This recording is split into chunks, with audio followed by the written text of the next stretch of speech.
Okay, our participants are flooding in. It's 11 o'clock, so let's get started with Policy School. Hi, my name's Alice Grundy, and I'm a research manager here at the Australia Institute. Welcome to our latest episode of Policy School. I'm on Ngunnawal and Ngambri country, which was never ceded, and I'd like to pay my respects to elders past and present. So we're discussing topics in policy schools such as electoral reform, the Australia-US relationship, what there remains of it, the housing crisis, and reducing greenhouse gas emissions. So over this series, you've been learning about key issues and the current policy landscape, what the evidence-based research shows, barriers to reforming policy, the most persuasive arguments and key messages, and how to communicate cut-through facts. That will help you change minds. At the end of each session, you'll be able to confidently advocate for what needs to be done, explain why it needs to be done, and how we can all work together to achieve a more just, sustainable, and peaceful society. A few reminders, you can type in questions at any time in the question and answer box. So the chat is for chatting, the Q&A box is for questions that come to Rod for question time. Please keep things civil and on topic, otherwise we'll kick you out. And finally, this is a live event and it is being recorded. The video will be available on our website, australiainstitute.org.au. So in this episode, we have Research Director Rod Campbell, and he's going to be talking about No New Coal Mines, a policy, not a slogan. Welcome, Rod. Yeah, thanks, Alice. My name's Rod Campbell. I'm the Research Director at the Australia Institute. I've been at the Institute about 10 years, and I first came to the Australia Institute to look at coal mines and look at the economics of coal mines. So it's pretty exciting today to be here talking about no new coal mines. And look, the idea that coal is contributing to climate change and so we should stop digging up coal, and the first step in that is to not have new coal mines. Look, if that makes sense to you, you can probably take the rest of the hour off because it really is that simple. Fossil fuels are causing climate change. We should stop digging them up. It is kind of that easy.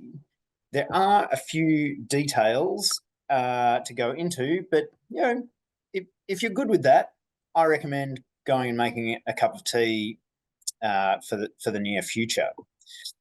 But let's go through the details and let's go through no new coal mines, at least initially, word by word, because again, you'd think no new coal mines was pretty simple concept, but surprisingly, people find wriggle room around it.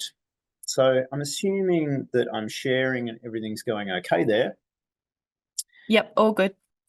Thanks, Alice. So we'll start with no. No is a word that my 3-year-old and 5-year-old understand very well, but the no in no new coal mines really means no. It doesn't mean no coal mines except for coal if it helps to make steel. Or my personal favorite, and I shit you not that this is real, no boutique nut coal. So no metallurgical coal, no boutique coal, just no new coal mines, no coal of any kind. Coal mines and coal lobbyists have all kinds of spin about, oh, but this coal is clean and this coal has these coking properties and this is this. No new coal mines really means no new coal mines. Let's have a look at the new. No new coal mines means obviously no completely new holes in the ground, but it also means no major extensions to existing holes in the ground.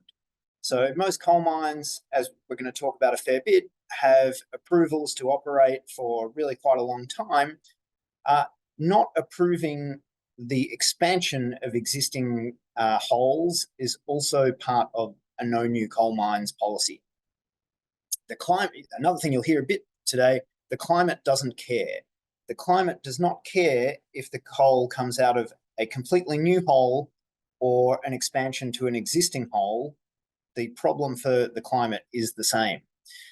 No test pits, no bulk samples, no exploration holes. We just need to leave the coal in the ground. And finally, when we say coal mines, I guess we are talking about coal mines today, but incidentally, almost all of the same arguments apply to oil and gas projects too. Fossil fuels need to stay in the ground. We're talking about coal mines today, but you could make almost the same arguments for oil and gas. And indeed, here's a clip in this slide from the International Energy Agency talking about there being no new oil and gas fields and no new coal mines required in their assessment of getting to net zero by 2050. So we've got no new coal mines. That should all be pretty easy. So who's wanting no new coal mines? Certainly at the Australia Institute, we've been advocating for no new coal mines since about 2015, and so have Pacific countries. Particularly back in 2015, there was the Suva Declaration on Climate Change, where the leaders of Pacific countries all got together and expressed grave concern about the construction of new coal mines. So Pacific countries, here's the Australia Institute's Polly Hemming. She doesn't want new coal mines either, and she's holding up the ad that we ran in the New York Times when there was a big UN climate conference in New York, signed by 220 climate scientists saying no new coal mines. So the Pacific leaders don't want new coal mines. Climate scientists don't want new coal mines. Polly doesn't want new coal mines. The United Nations, the UN Secretary General, he says no new coal mines. And as we discussed, the International Energy Agency also says no new coal mines. So, there's quite a lot of movement internationally and amongst real stakeholders in climate policy saying we shouldn't be having new coal mines. And if Australia was to go down this path of an explicit no new coal mines policy, it wouldn't actually be that radical. You can see here, there's already international initiatives that major governments are signed up to. This, the one on the left is called the Powering Past Coal Alliance. It's primarily driven by Canada, and it has 61 national governments signed up to it. It's mainly talking about coal-fired power stations and finance for coal-fired power stations, not explicitly no new coal mines, but it's only a hop, skip, and a jump to from what they're talking about to a no new coal mines policy in Australia. The Beyond Oil and Gas Alliance, a different international grouping, but you can see, there's countries like New Zealand, the Nordic countries in there, Spain, major countries that are getting serious about limiting the supply of fossil fuels. New Zealand, no, they're debating it at the moment, but New Zealand currently has a ban on oil and gas exploration. Here, where I'm standing in Victoria, there's a ban on shale gas extraction. Different parts of Australia have had different bans on fossil fuel projects, on uranium projects. The idea that a government restricts the supply of a potentially harmful substance actually isn't new and is pretty common, and there's a lot of precedent internationally. And of course, I've got my fossil-free Japan t-shirt on. Hi to any colleagues from fossil-free Japan who are watching. So, no new coal mines. It's pretty simple. It's widely supported by climate scientists and governments internationally. Similar things have been done in Australia and internationally. It shouldn't be a big deal. But somehow it is.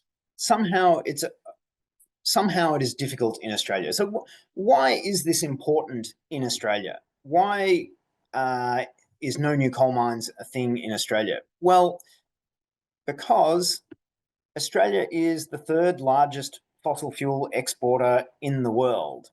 You can see this chart here. It's from a great paper we put out a few years ago. It's a little bit old now, but you can see the highlighted bar there is Australia. behind only Russia and Saudi Arabia in terms of the amount of climate pollution that Australia's exports create each year. And you can see, if you look closely at those bars there, you can see that Australia's bar is mainly made up of black, and that is coal. You can see that that makes Australia the world's largest coal exporter. Next biggest is 2 bars down, that's Indonesia. Sometimes Indonesia exports more coal than us, but usually it's Australia. We're the world's biggest coal exporter. We're one of the world's biggest exporters of fossil fuels. And so that is why any kind of restriction on what the coal industry does in Australia is sort of a big deal. Australia, just to put some numbers out there and some context, Australia produces about 400 million tonnes per year of coal, but we only use 70 million tonnes a year domestically.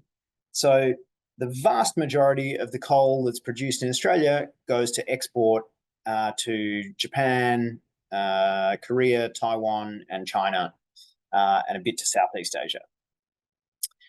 There are 36 mines operating in New South Wales, 56 in Queensland. You can see them on the map. They're mainly the New South Wales Hunter Valley and the Bowen Basin, inland of Bowen, in Queensland. And I guess what's really important for a discussion about no new coal mines and restricting coal supply is there are 50 new coal mine proposals on the books in Australia. And they're not just hypothetically on the books, we keep approving them. Here are some clips from official documents that came out at the end of last year. You can see that, I'm not sure if you can see my cursor very well, but on the 19th of December last year, the Australian government approved the Lake Vermont coal mine with an effect out to October 2088. So there you go. We've just approved a coal mine that will run for a very long time, well after the world is apparently going to be net zero emissions. So the Australian, and here's another one that got approved at the end of last year, BM Alliance is BHP and Mitsubishi. So we're talking about major, powerful companies here, and their mine got approved to operate out to 2062. So why is this a big deal for Australia? Because big, powerful companies like BHP and Mitsubishi keep pushing new projects, and the Australian government and state governments keep approving them. So, just stop sharing for a second. So that's all bad. So coal is contributing seriously to climate change. Australia is a major contributor of coal. We have plans to expand that, or at the very least, maintain our supply of coal to the rest of the world really indefinitely, with 50 new projects and approving them out to the end of this century. There's actually a proposal for a coal mine that would run, its approval would run into next century. So Australian governments are really looking at doing nothing effectively in regard to the use of coal on the planet, and that's pretty bad. So if we did introduce a policy of no new coal mines in Australia, what would that look like? What would happen? Well, we don't have to wonder too hard, because our friends in the coal industry have done a bit of work on this. Let's go back to sharing.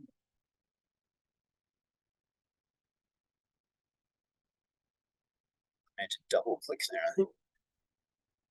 You guys can see that again? Oh, good. Thanks, Alice. So just a quick warning, this next slide is quite visually confronting. Just got to remember that the economists who work for the coal industry, their job is sucking up to governments and destroying the planet. It's not easy visual communication, but I'll talk you through it. Don't panic. Here it is. So there's a lot of colors and a lot of small font. That's exactly what the coal industry has produced. I've added some bigger font there because, look, I'm not making any aspersions about the age brackets of our viewers here, but I also like bigger font. So what does this graph actually say? Each coloured line there is a coal mine, and on the bottom, I'll put my cursor here, on the bottom axis you can see we've got years going from 2010, 20, 30, 40 and out to 2050. And each one of these colours represents a coal mine, and the height of the colour band is the millions of tonnes of coal that it is approved to produce. So you can see on the left axis, I've highlighted 70 million tonnes. That's about what Australia uses. And here's 200 million, just for context. So you can see these are mines only in the Hunter Valley. So there's more mines in New South Wales, and there's at least double this capacity in Queensland. So what's this graph telling us? It's telling us that our existing coal mines can produce 200 million tonnes a year of coal out to about 2030 under all their existing approvals. And after 2030, if we stopped approving new coal mines, we'd slide down and still be able to produce 140 million tonnes of coal out to 2035. And then, it tapers down through the 2040s, we're back under 100, and eventually it tapers out to 2050. So if we stopped approving new coal mines, that's what would happen. And I guess what's important to notice here is nothing happens tomorrow. If we have a policy of no new coal mines, if an Australian government said, right, we're not starting new coal projects, what would happen today? Nothing. What would happen this year? Nothing. In terms of coal output, in terms of jobs, in terms of the operation of coal mines, nothing would happen. It would send a pretty powerful signal, but nothing would happen to the Australian economy or really the coal industry for a couple of years. What would happen to the economy? Fortunately, our friends at the New South Wales Treasury have done a bit of modelling of this.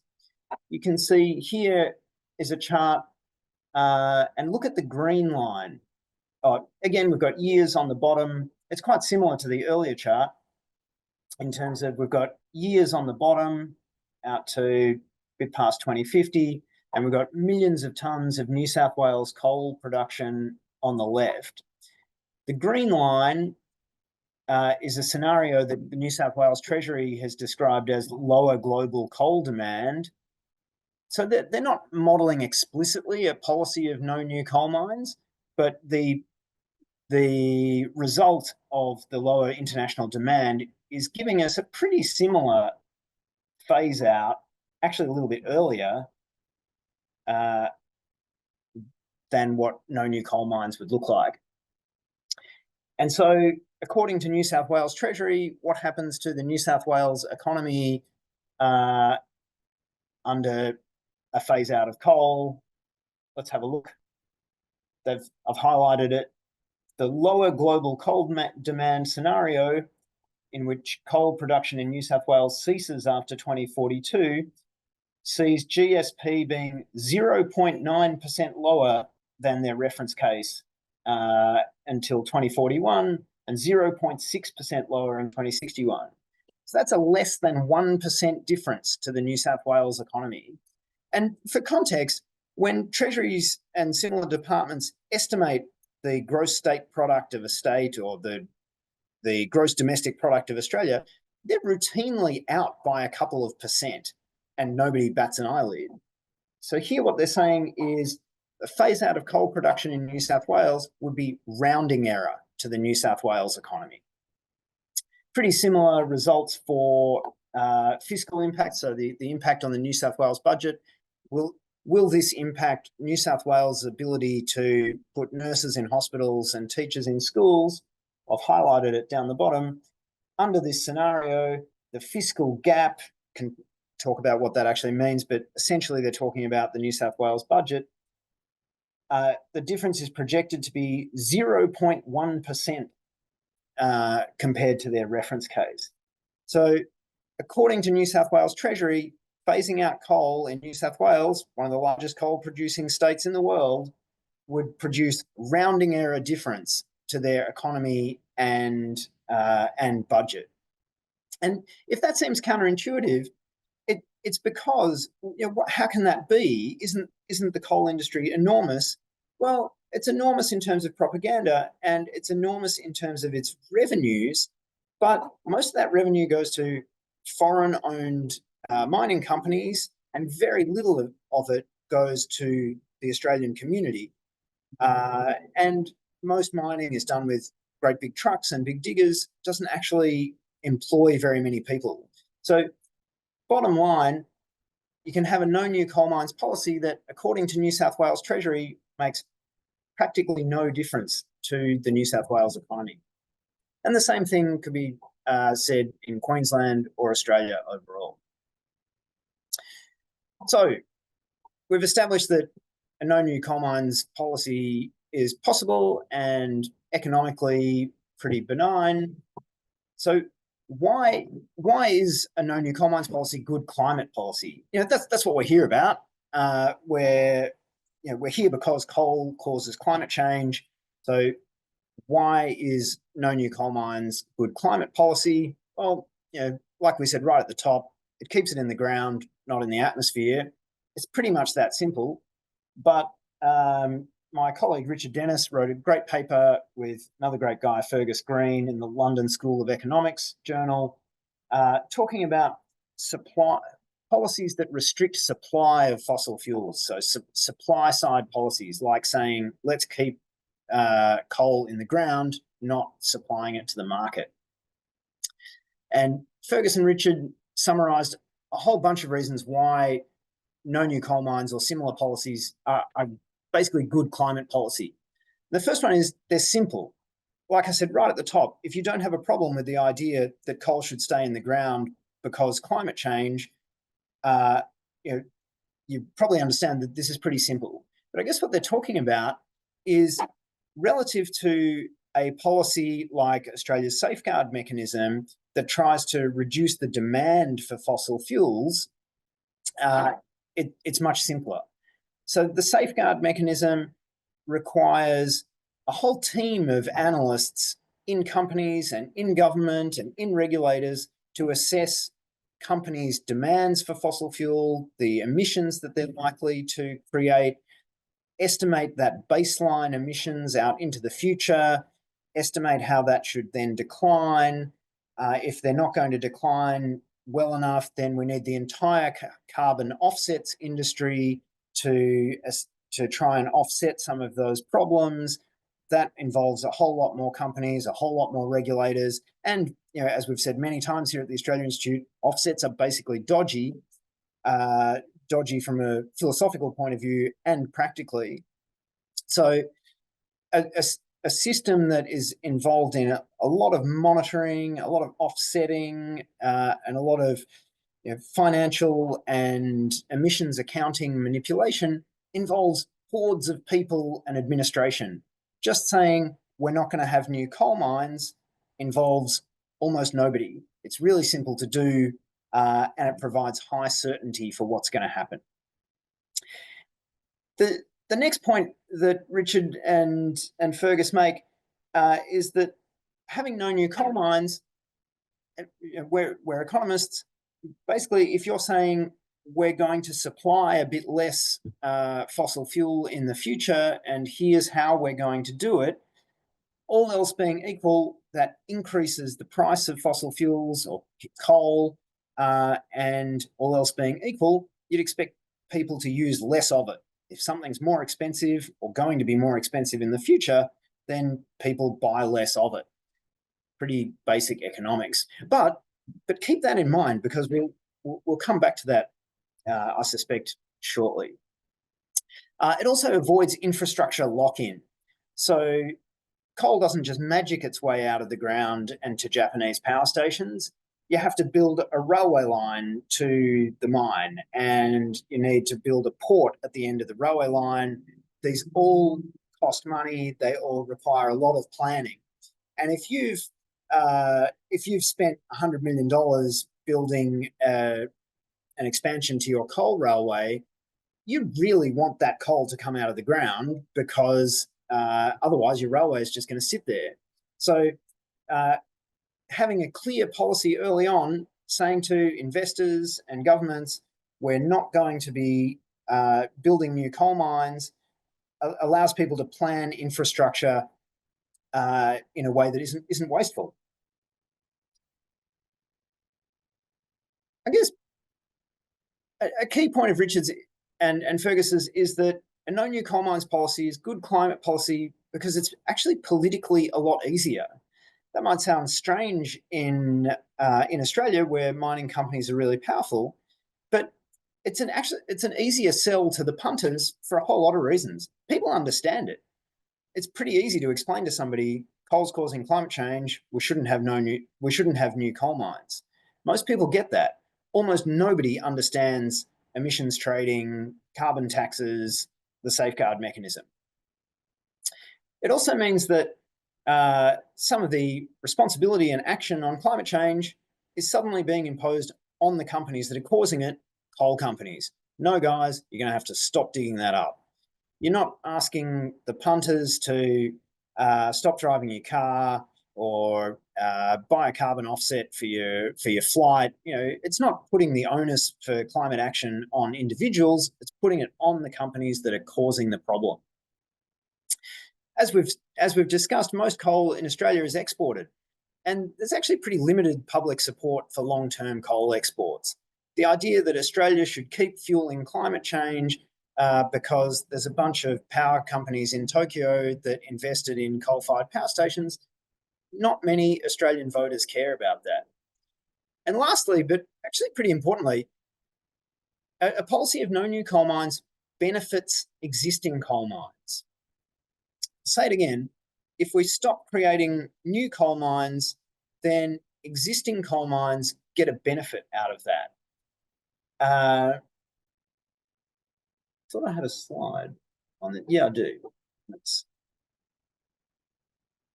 I've got them out of order a bit, but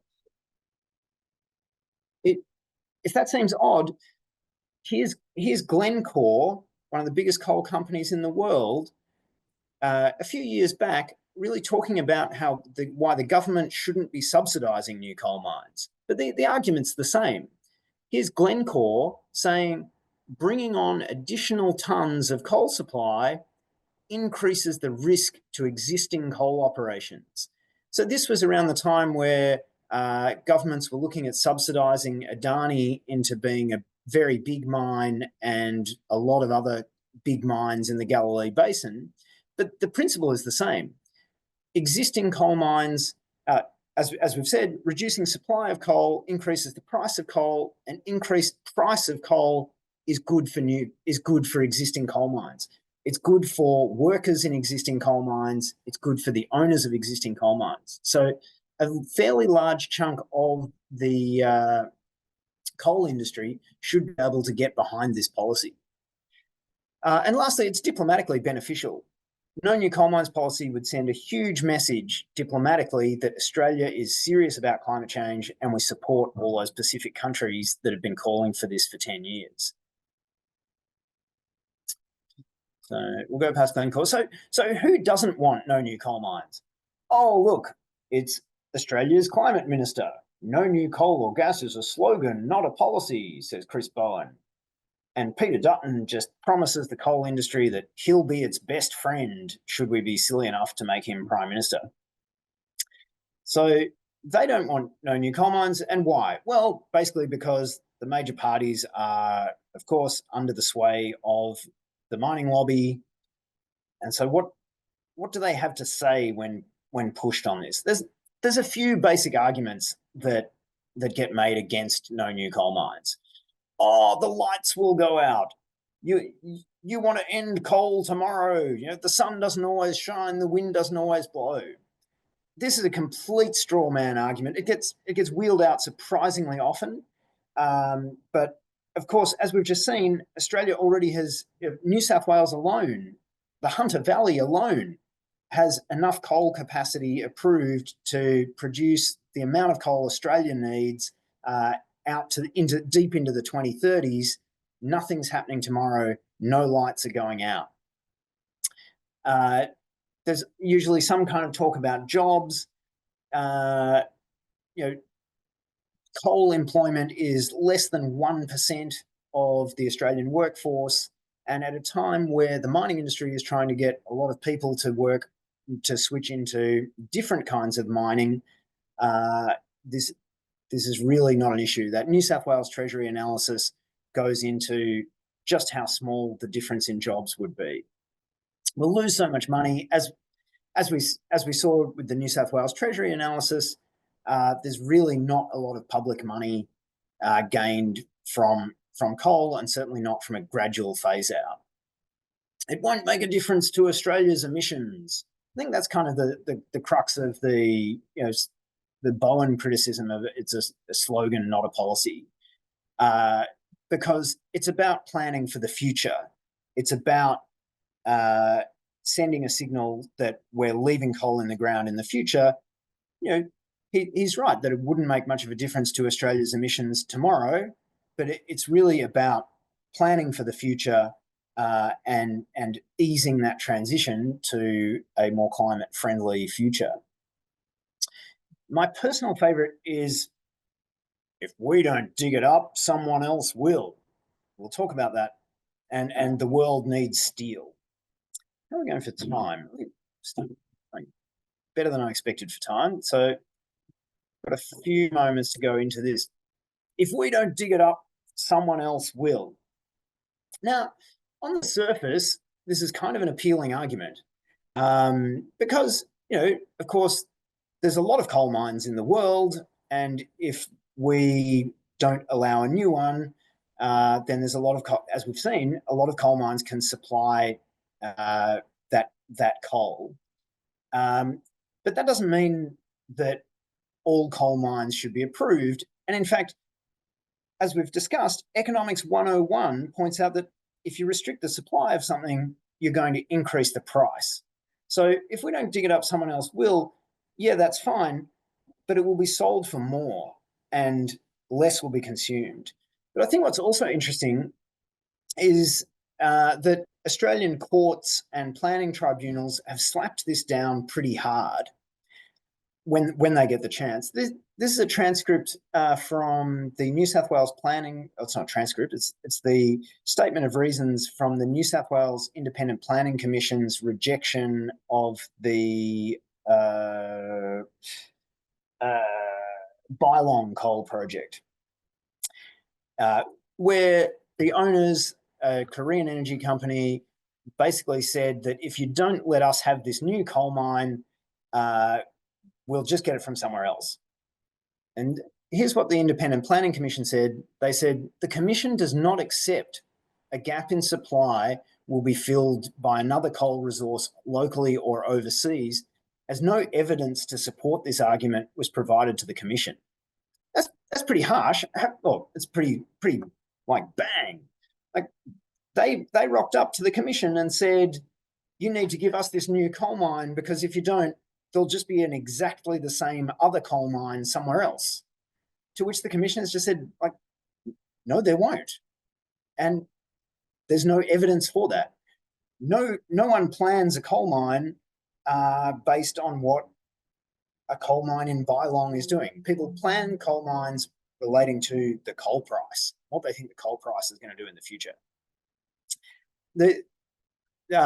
Just to stay on the Independent Planning Commission for a little bit further, they quoted a really famous judgment from the New South Wales Land and Environment Court, where the Chief Justice said, an unacceptable impact does not become acceptable because a company might end up pursuing an alternative development that also has unacceptable impacts, which is basically saying we don't do something that's unacceptable just because someone else might do something that's also unacceptable. Like, this is unacceptable. New coal mines are unacceptable from a climate point of view, and no amount of semantic craziness changes that.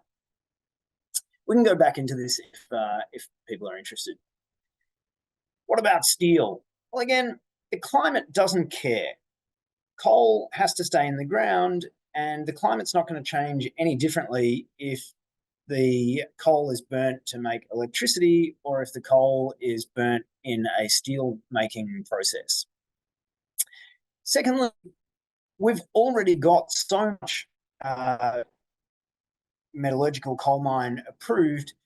Those ones we looked at that are approved into the 2080s, they're mainly metallurgical coal mines, and there is an application in front of the minister at the moment to have a metallurgical coal mine that would operate to 2119. So we're talking about 100 years. So basically that capacity is already there. We don't need new ones. Also, and you get this a lot, most coal mines produce both kinds. So it's sort of a Blues Brothers country and western attempted gag there. But yeah, most coal mines produce both kinds of coal. They produce coal that ends up being burnt in a power station, and they might produce some coal that ends up producing steel. So it's very difficult, and the economics of the mines are usually pretty dependent on being able to access both markets. Coal doesn't come out of the ground in nicely labeled bags saying, oh, this is the good coal for making steel, this is the bad coal for making electricity. We'll leave that in the ground. It all has to come out. It's all part of the same project. And the idea that you can differentiate between that is a bit problematic, particularly in New South Wales, where a lot of new mine proposals suggest that, hey, we're all about steel making coal, when actually the bulk of their coal goes to power stations.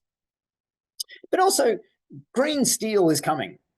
There's already arc furnaces that, with some ifs and buts, can produce large volumes of steel pretty cleanly without coking coal.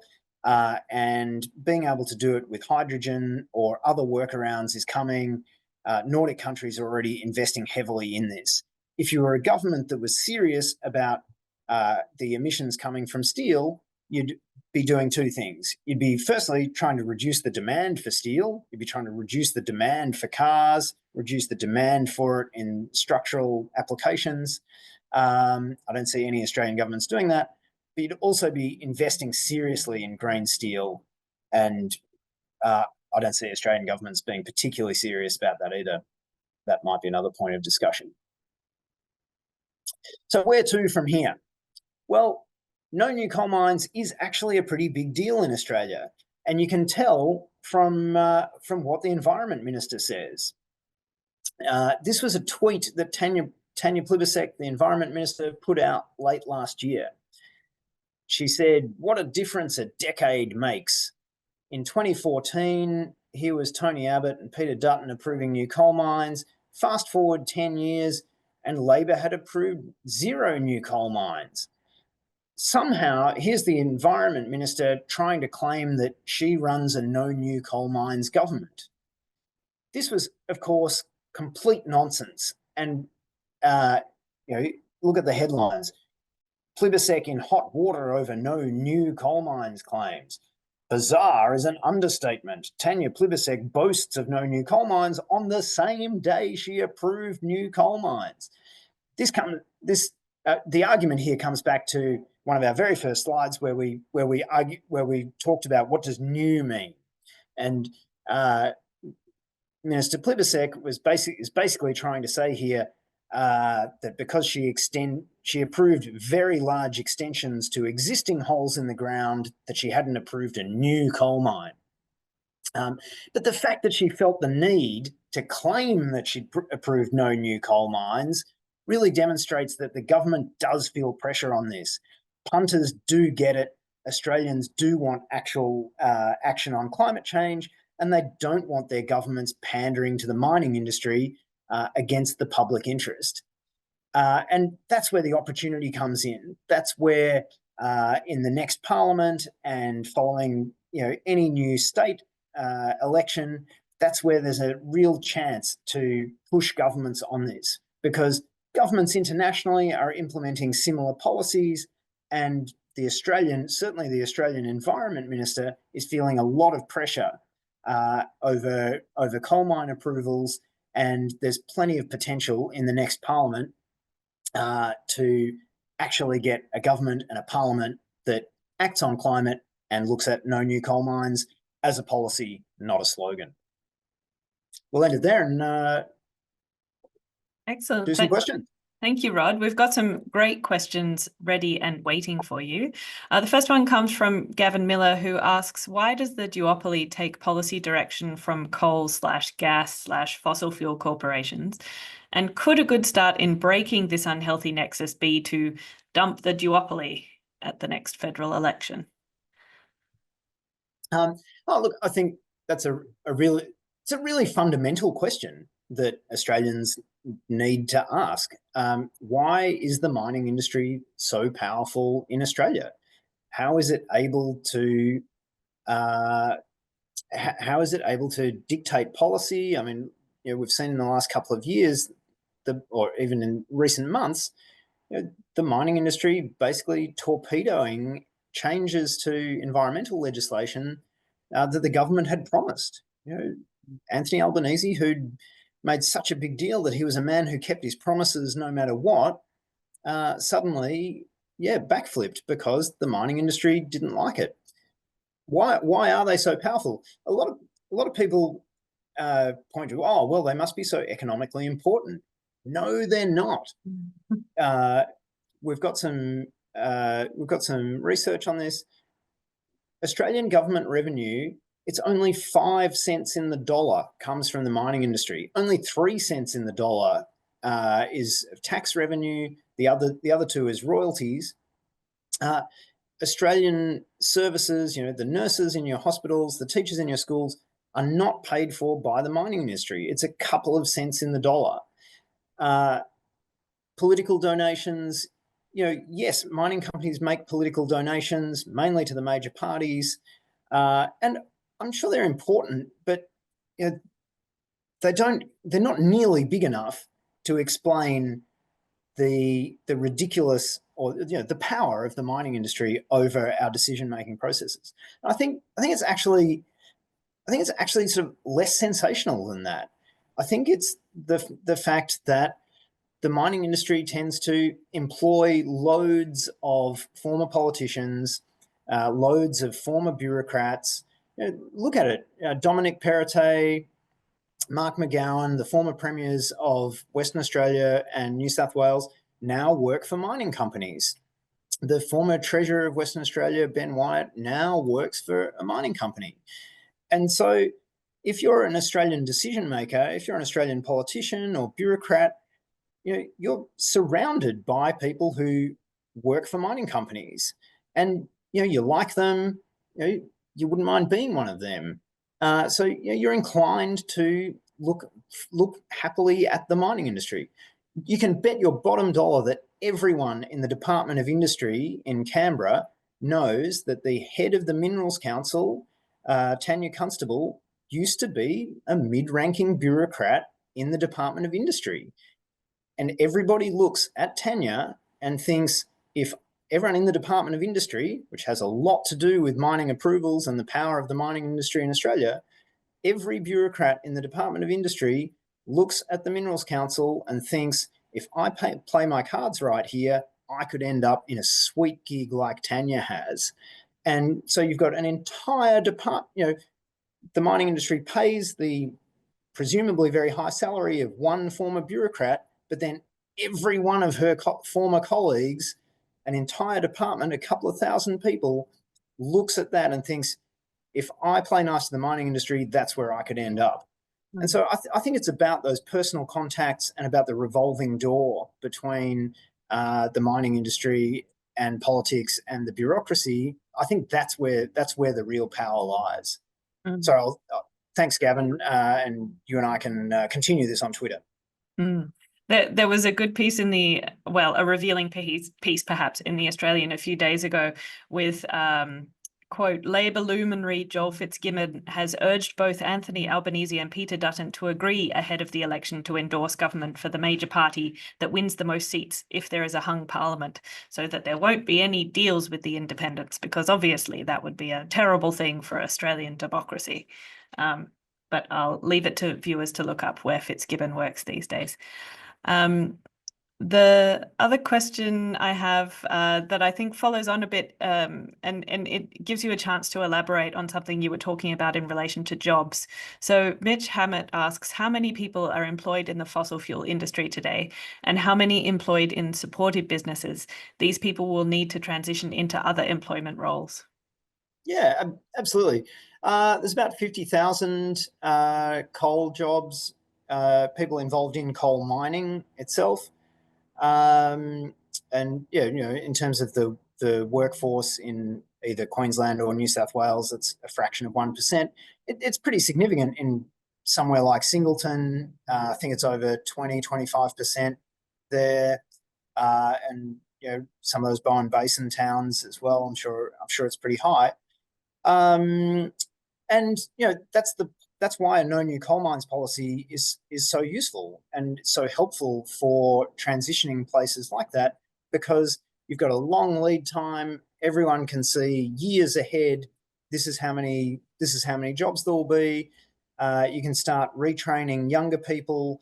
This has been done really well in Germany, and Australia Institute's written a few reports on how it could be done in Australia, where uh, younger workers in mines can be retrained into other industries, or move to other mining regions. Retirements for older workers brought forward, and priority given to people in the middle of their careers to work in mines, and for the remaining years of those mines. I'm pretty sure it's right that Germany managed to transition a whole coal region away from coal without any redundancies. And there's no reason why that couldn't be done in Australia too. So there's been plenty of thought go into this. There's groups like the Hunter Jobs Alliance. Plenty of people are looking at this. It can be done. Anyone who says restricting coal mines will lead to loads and loads of job losses, is just a lobbyist for the mining industry. It's not true. Lena Sidano says, given polling and surveys showing regional areas and men more likely to favour a nuclear solution, sorry, they're my scare quotes, and nuclear power plants planned in regions, how can we get the message out to those men about no new coal mines and their impacts? No, that's a good question. Uh, and like I said, there's a whole lot of groups like Hunter Jobs Alliance and various unions have been working on this. So yeah, I'm not sure of a particularly men in coal mines focused communication strategy. It's probably not my specialty. I've gone and spoken to lots of them, and the men who work in coal mines I've spoken to at various planning hearings, they get it. Um, you know, they they often like their jobs, but there's not too many people working in coal mines who are unaware of this, and unaware that the industry is likely to be phased out in the coming decade. So, yeah, I think coal workers are generally pretty well informed about this. Richard Dennis often says that it wouldn't be the first time that Australia has transitioned away from an industry. We can take whaling, for example, and the people who there's no one who works in whaling anymore, and those people have Yeah, no one works it's in photo doable. processing, or very few people work in photo processing anymore. Mm, So yeah, industries come and go. mm. Uh, Apologies if I get this pronunciation wrong. Mitzi2K says the Japanese and others appear to exert pressure on Australia to keep exporting LNG. What would be the best way to respond if we cut down or cut out our exports of LNG?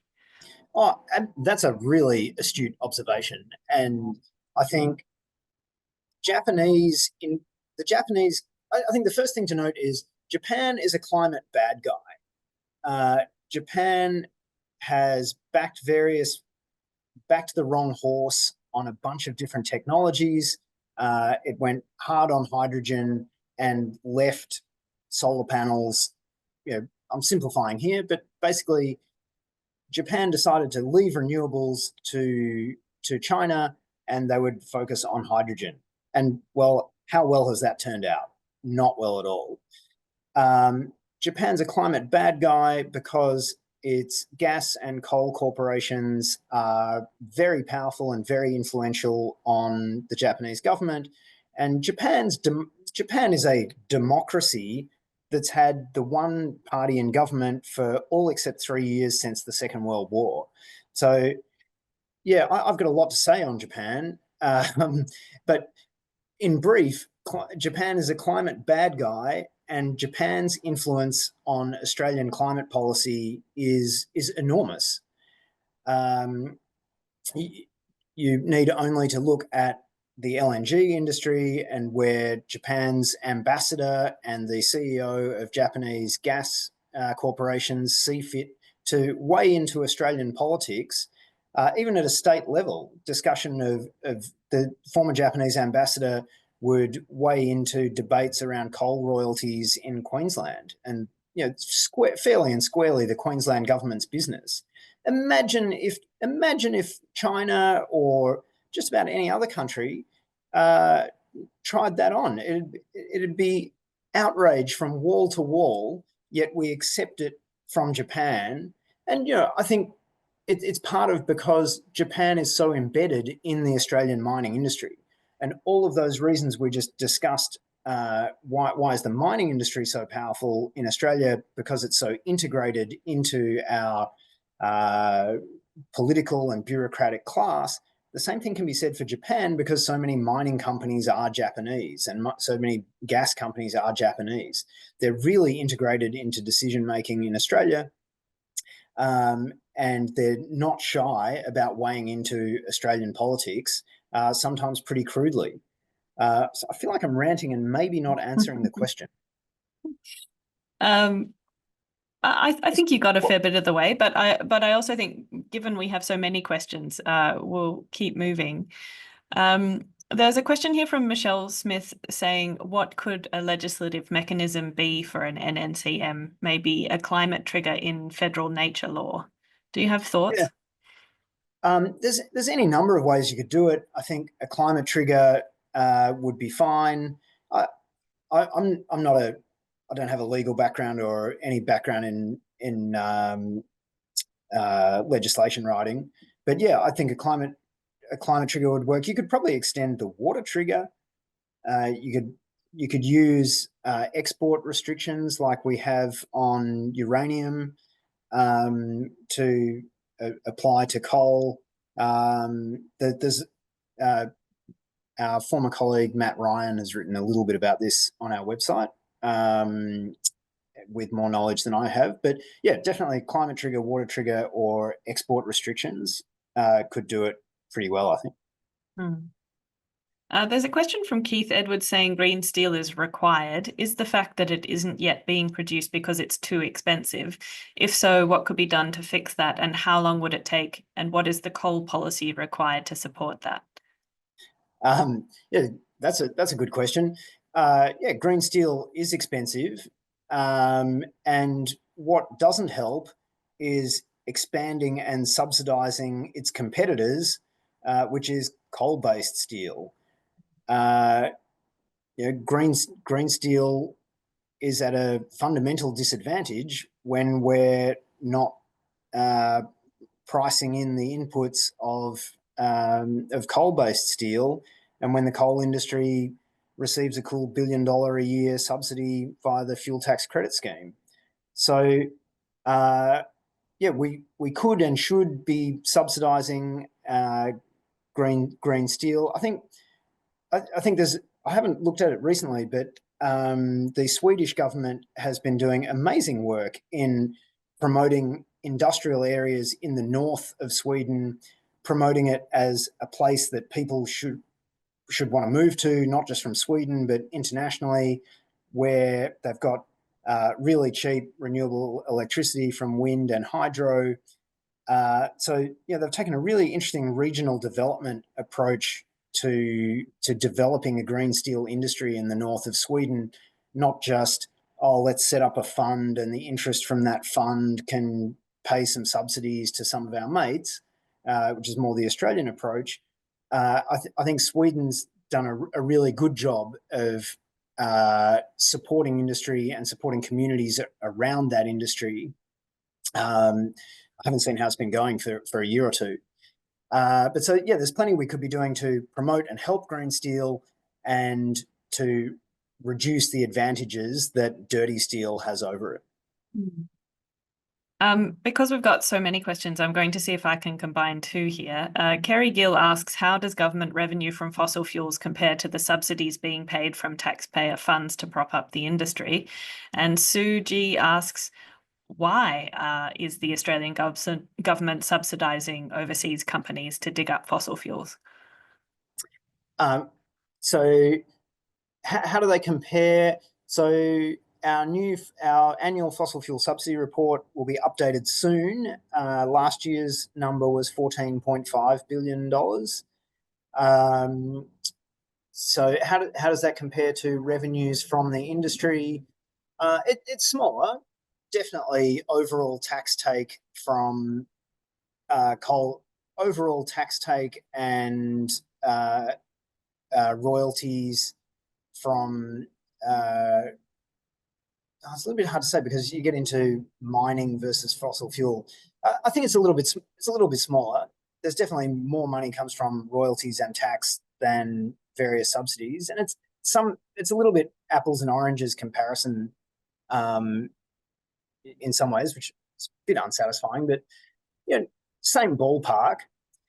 And why are we subsidizing international corporations to dig up fossil fuels? I don't know. It's a really dumb idea. The power of the mining industry. There are a few more questions about jobs, which I think came after our jobs discussion. Claire Gronow says, I'm campaigning in central Queensland where it's more like 10 to 15% of the workforce is in coal, and that's just the direct employees. Help. And in central Queensland, it's a lot less obvious where the new jobs will come from. And then immediately after that, we had a question from Judy Lambert who says, how can we dispel the myth that coal workers can't just become workers in tourism and other related jobs? Yeah, they're really good questions. So in terms of central Queensland, I think this is where the point that a policy of no new coal mines really does provide security for people in all those existing coal mines. Nobody's saying the 10 to 15% of people who are employed in coal mines in places like Emerald can't work in a coal mine for many years yet. Most people would be able to work out finish out their careers if we stopped approving new coal mines in the existing coal mines. And in fact, I think the best thing to happen to the Queensland coal and existing Queensland coal mines was the failure of the Galilee Basin to take off as a major coal basin. Sorry, a big helicopter just flew past my window. So yeah, happy to talk to people more about that if they like. And the second question was about transitioning to other jobs in other industries, for example, tourism. Yeah, I mean, I don't think many coal miners want to go and work in tourism, but they don't have to. Like I said, coal careers can, I think younger workers should definitely be retrained either to different industries or to critical mineral mining. The Australian mining industry never stops saying that it has a skills shortage and that various other commodities are about to boom. So, I don't think there's any shortage of mining jobs in Australia, at least not according to the Australian mining industry. Well, thank you, Rod. And I'm sorry for the questions that we didn't get to today. There were so many excellent questions there. Thank you all for coming along, and we hope to see you at our next webinar. It's going to be on the 27th of March, and Alan Beam and Emma Shortis will be talking AUKUS. Don't forget to subscribe to the Australia Institute on YouTube so you can catch up on our webinars, and you'll be able to share this with your friends and colleagues afterwards. You can also subscribe to our podcast, Follow the Money, Dollars and Cents, and After America. And if you have any follow-up questions, you can find Rod on Blue Sky, but you can also email us, mail at australiainstitute.org.au. Please put Policy School in the subject. Thanks so much for coming. We'll see you next time. Thanks for watching. If you'd like to keep up to date with all our latest research and work, sign up to our newsletter. Delivered every fortnight, it includes behind-the-scenes updates from Richard Dennis, an exclusive cartoon from Judy Horacek, details for our upcoming events and webinars, as well as explainers, graphs, and not to mention the latest cutting-edge research and analysis from the team here on the key issues that are facing Australia. Click the button on your screen to check it out.